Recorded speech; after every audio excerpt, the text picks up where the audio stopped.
हे hi guys, मेरा नाम है उमर अली और हम जा रहे हैं आज आरटीओ मेरा ड्राइविंग लाइसेंस निकालने के लिए। हाँ, हाँ, पता है बहुत देर हो गई है अब। जिसके साथ जाने वाला हूँ उससे पहले पिकअप करना पड़ेगा, तो साबिर को लेने के लिए हम पहुँच गए हैं कैंप में, जहाँ पे उसका कॉलेज है और वहाँ से सीधा हम जाएँगे आरटीओ। तो भाई को आने में अभी बहुत देर लग रही है क्योंकि भाई का लेक्चर चल रहा था, तो लेक्चर होने के बाद भाई बाहर आएँगे, तब तक हमें वेट करना पड़ेगा। देखिए बेशर्म आदमी, इसको आने में इतना देर लगा है। हमारा अपॉइंटमेंट है 12 से 1 के बीच में और भाई 12:15 को लेक्चर से बाहर आए। सो इतना लेट होने के बाद भी हम निकल गए।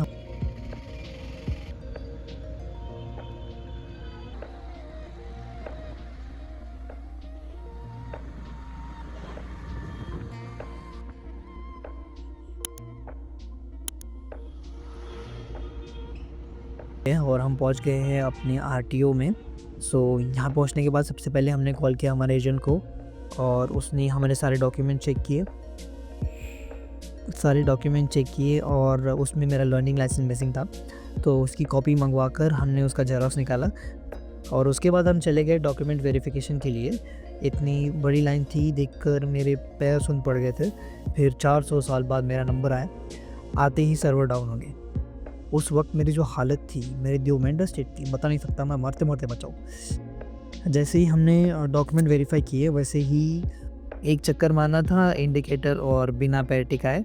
सो आपको क्या होता है कि यहाँ पे एक 8 शेप में लाइन बनी हुई होती है। सो आपको अपनी गाड़ी लेकर के उसमें 8 बनाना होता है अपनी गाड़ी से, बट यहाँ पे ध्यान रखना होता है कि आपके पैर नहीं टिकने चाहिए और इंडिकेटर्स प्रॉपरली ऑन होने चाहिए।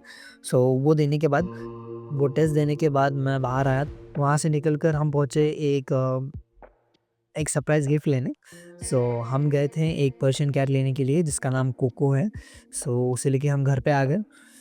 ये खतरनाक और शांत जानवर इतना प्यारा और इतना बेहतरीन है। उसके बाद हम चले गए मुस्तफ़ा से मिलने के लिए।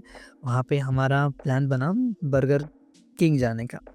पुणे के कैंप में जो बर्गर किंग है वहाँ पे जाने का हमारा प्लान बन गया। तो वहाँ से हम सीधा निकल गए। वहाँ पहुँचने के बाद हमें पार्किंग की दिक्कत थी, बट मुस्तफ़ा ने अपनी रफ्तार से पार्किंग वगैरह की और हम अंदर चले गए। पता नहीं मैं ये क्यों कर रहा हूँ, पर हम दोनों जो ये फालतूगिरी करते हैं, ये कभी-कभी मज़ा आता है। तो कैंप बर्गर में अब पहले की तरह एज़ ऑलवेज़ हमेशा गर्दी होती है। सो हमने हमारा ऑर्डर दिया।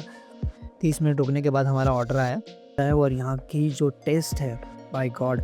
आप अपना पेट और यादें दोनों भर के यहाँ से लेकर जाओगे, क्योंकि जब तक आपका बर्गर आता है तब तक आप अपने दोस्तों से बातें कर के जो मज़े लेते हो, वो मज़ा भी अलग होता है। सो लास्ट में बर्गर खाने के बाद हम वहाँ से चले गए।